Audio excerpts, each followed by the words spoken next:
मौर्य साम्राज्य के खत्म होने के बाद भारत के इतिहास में एक नया अध्याय शुरू हुआ। साउथ इंडिया में एक नई पावर आई, सातवाहन। ये एक ऐसा समय था जब भारत के दक्षिणी हिस्से में कई छोटे छोटे राज्य और जनजातियां थीं, लेकिन सातवाहनों ने अपनी शक्ति और संगठन से सबको एकजुट किया। ये डायनेस्टी लगभग 450 सालों तक, तीसरी शताब्दी ईसा पूर्व से दूसरी शताब्दी ईसवी तक राज करता रहा। इस दौरान उन्होंने कई महत्वपूर्ण सामाजिक और सांस्कृतिक बदलाव लाए। सातवाहनों का स्टार्ट आंध्र प्रदेश से हुआ था। यहां से उन्होंने अपनी यात्रा शुरू की और धीरे धीरे अपने साम्राज्य का विस्तार किया। उन्होंने अपनी पावर को धीरे धीरे पूरे साउथ इंडिया में फैलाया। उनके शासनकाल में दक्षिण भारत में व्यापार और संस्कृति का बहुत विकास हुआ। सातवाहनों ने मौर्यों के जुल्म से लोगों को आजादी दिलाई। उन्होंने न केवल मौर्य साम्राज्य के पतन के बाद की अराजकता को समाप्त किया, बल्कि एक स्थिर और संगठित शासन की स्थापना भी की। इसलिए उन्हें जनता का पूरा सपोर्ट मिला। सातवाहनों ने अपने शासनकाल में जनता के कल्याण के लिए कई योजनाएं और नीतियां लागू की, जिससे उन्हें व्यापक जन समर्थन प्राप्त हुआ। उन्होंने अपनी प्रजा के लिए अच्छा काम किया और एक अमीर और मजबूत साम्राज्य बनाया। उनके शासनकाल में कला, साहित्य और वास्तुकला का भी बहुत विकास हुआ, जिससे दक्षिण भारत की संस्कृति और समृद्धि में वृद्धि हुई। सातवाहनों ने व्यापारिक मार्गों को भी सुरक्षित किया और समुद्री व्यापार को बढ़ावा दिया, जिससे उनके साम्राज्य की आर्थिक स्थिति मजबूत हुई। धार्मिक दृष्टिकोण से भी सातवाहनों का शासन महत्वपूर्ण था। उन्होंने बौद्ध धर्म और हिंदू धर्म दोनों को संरक्षण दिया, जिससे धार्मिक सहिष्णुता और सांस्कृतिक विविधता को बढ़ावा मिला। सातवाहनों के शासनकाल में कई महत्वपूर्ण त्योहार और सांस्कृतिक कार्यक्रम आयोजित किए जाते थे, जो समाज को एकजुट रखते थे और सांस्कृतिक धरोहर को समृद्ध बनाते थे। आज भी सातवाहनों की विरासत दक्षिण भारत के इतिहास और संस्कृति में जीवित है। उनके द्वारा स्थापित की गई नीतियां और संरचनाएं आज भी अध्ययन और प्रशंसा का विषय हैं। सातवाहन वंश को शुरू करने वाले सिमुक थे। उन्होंने अपनी बहादुरी और अच्छे एडमिनिस्ट्रेशन से एक छोटे से राज्य को एक बहुत बड़े साम्राज्य में बदल दिया। फिर उनके बेटे सातकर्णी प्रथम राजा बने। सातकर्णी प्रथम बहुत बड़े विजेता थे। उन्होंने अपनी सीमाओं को नॉर्थ और साउथ दोनों तरफ बढ़ाया। उन्होंने बहुत सारे यज्ञ किए और खुद को स्वामी कहा। उनके राज्य में सातवाहन साम्राज्य अपनी ताकत और शानो शौकत की ऊंचाई पर पहुंच गया। सातवाहन वंश का सबसे फेमस और ताकतवर राजा गौतमीपुत्र सातकर्णी था। उसने अपने राज में सातवाहन साम्राज्य को बहुत ज्यादा बड़ा बनाया। उसने नॉर्थ में क्षत्रपों और यवनों को हराया और साउथ में चोलों, पांड्यों और केरल पुत्रों को हराया। गौतमीपुत्र सातकर्णी सिर्फ एक महान विजेता ही नहीं, बल्कि अपनी प्रजा से प्यार करने वाला राजा भी था। उसने अपनी प्रजा के लिए बहुत से अच्छे काम किए। उसके राज्य में कला, साहित्य और व्यापार भी बढ़ा। सातवाहन राजा कला और संस्कृति को बहुत पसंद करते थे। उन्होंने बहुत सारे मंदिर, स्तूप और विहार बनवाए। अजंता और एलोरा की गुफाएं सातवाहन कला का सबसे अच्छा उदाहरण है। इन गुफाओं में बुद्ध और उनके जीवन की बहुत सी घटनाओं के सुंदर चित्र हैं। सातवाहन काल में मूर्तियां बनाने की कला भी बहुत बढ़ी। इस समय में बहुत से सुंदर मंदिर और खंभे बनाए गए। अमरावती और नागार्जुन कोंडा के स्तूप सातवाहन स्थापत्य कला के बहुत अच्छे उदाहरण हैं। सातवाहनों का शासन बहुत ऑर्गेनाइज्ड था। उनके शासनकाल में प्रशासनिक ढांचा बहुत ही सुव्यवस्थित और प्रभावी था। सातवाहन साम्राज्य ने अपने समय में एक मजबूत और स्थिर प्रशासनिक प्रणाली स्थापित की थी, जो उनके शासन की सफलता का मुख्य कारण थी। राजा सबसे बड़ा होता था। राजा का स्थान सर्वोच्च था और वह पूरे साम्राज्य का प्रमुख होता था।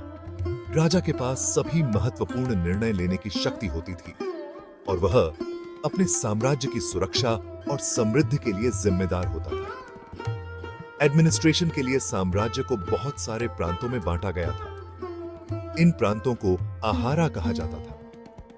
प्रत्येक आहारा का प्रशासनिक नियंत्रण एक अमात्य के हाथों में होता था, जो राजा के प्रति जवाबदेह होता था। हर प्रांत का मुखिया एक अमात्य होता था। अमात्य का काम प्रांत के प्रशासन को सुचारू रूप से चलाना और राजा के आदेशों का पालन करना होता था। अमात्य के अधीनस्थ कई अन्य अधिकारी होते थे, जो विभिन्न प्रशासनिक कार्यों को संभालते थे। गांव सबसे छोटी एडमिनिस्ट्रेटिव यूनिट होती थी। गांवों का प्रशासन ग्रामिक के हाथों में होता था। ग्रामिक गांव के सभी मामलों का देखभाल करता था और गांव वासियों के बीच विवादों का निपटारा करता था। गांव का मुखिया ग्रामिक होता था। ग्रामिक का काम गांव के प्रशासन को सुचारू रूप से चलाना और गांव वासियों की समस्याओं का समाधान करना होता था। ग्रामिक के अधीनस्थ कई अन्य छोटे अधिकारी होते थे, जो गांव के विभिन्न कार्यों को संभालते थे। सातवाहन राजाओं ने जमीन पर लगने वाला टैक्स, व्यापार पर लगने वाला टैक्स और चुंगी जैसे बहुत सारे टैक्स लगाए थे। इन करों से प्राप्त धन का उपयोग साम्राज्य के प्रशासन, सेना और जन कल्याण के कार्यों में किया जाता था। प्रणाली बहुत ही सुव्यवस्थित थी और इससे साम्राज्य की आर्थिक स्थिति मजबूत होती थी।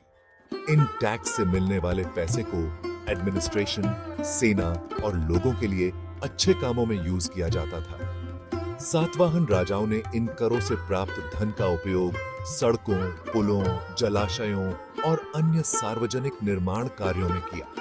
इसके अलावा सेना की मजबूती और सुरक्षा के लिए भी इस धन का उपयोग किया जाता था, जिससे साम्राज्य की सुरक्षा सुनिश्चित होती थी। साहित्य में उनका योगदान प्राकृत भाषा का विकास। सातवाहन काल में साहित्य और शिक्षा को भी बढ़ावा मिला। इस समय में प्राकृत भाषा का विकास हुआ। हालांकि सातवाहनों के अभिलेख प्राकृत में लिखे गए थे, लेकिन उन्होंने संस्कृत को भी बढ़ावा दिया। गाथा सप्तसती नाम का प्राकृत काव्य संग्रह सातवाहन काल की एक महत्वपूर्ण रचना है। इस समय में बौद्ध और जैन धर्म से जुड़े साहित्य का भी विकास हुआ। उत्तराधिकारी और पतन। दूसरी शताब्दी ईस्वी के आसपास सातवाहन साम्राज्य का पतन शुरू हो गया। इसके बहुत से कारण थे, जैसे कि कमजोर उत्तराधिकारी, आपस की लड़ाई और बाहरी आक्रमण। सातवाहन साम्राज्य का आखिरी राजा यज्ञश्री सातकर्णी था। सातवाहन साम्राज्य के खत्म होने के बाद साउथ इंडिया में बहुत से छोटे छोटे राज्य बन गए। इनमें से कुछ राज्य सातवाहनों के सामंत थे, तो कुछ नए वंशों ने बनाए थे। सातवाहनों की विरासत। यह एक ऐसा अध्याय है जो भारतीय इतिहास के पन्नों में स्वर्ण अक्षरों में लिखा गया है। हालांकि सातवाहन साम्राज्य खत्म हो गया, लेकिन उनका प्रभाव आज भी भारतीय इतिहास और संस्कृति में दिखता है। उनके द्वारा स्थापित की गई परंपराएं और सांस्कृतिक धरोहरें आज भी जीवित हैं। उन्होंने साउथ इंडिया को एक राजनीतिक और सांस्कृतिक रूप से एक किया। उनके शासनकाल में दक्षिण भारत में एकता और स्थिरता आई, जिसने क्षेत्र के विकास में महत्वपूर्ण भूमिका निभाई। उनके राज में कला, साहित्य और व्यापार का विकास हुआ। सातवाहन काल में मूर्तिकला, चित्रकला और साहित्य ने नई ऊंचाइयों को छुआ। उनके संरक्षण में कई महान साहित्यिक कृतियां रची गईं। सातवाहनों ने व्यापार और वाणिज्य को बढ़ावा दिया। उनके शासनकाल में व्यापारिक मार्गों का विस्तार हुआ और व्यापारिक गतिविधियों में वृद्धि हुई। उनके राज में रोम के साथ व्यापार शुरू हुआ। यह व्यापारिक संबंध दोनों सभ्यताओं के बीच सांस्कृतिक और आर्थिक आदान प्रदान का माध्यम बना। सातवाहन राजाओं ने सोने, चांदी और तांबे के सिक्के चलाए थे। इन सिक्कों ने न केवल आर्थिक स्थिरता प्रदान की, बल्कि व्यापार को भी सुगम बनाया। इन सिक्कों पर राजाओं के चित्र और उनके नाम लिखे होते थे। यह सिक्के न केवल मुद्रा के रूप में, बल्कि ऐतिहासिक दस्तावेजों के रूप में भी महत्वपूर्ण हैं, जो हमें उस समय की सामाजिक और राजनीतिक स्थिति के बारे में जानकारी देते हैं। सातवाहनों की विरासत आज भी हमारे बीच जीवित है।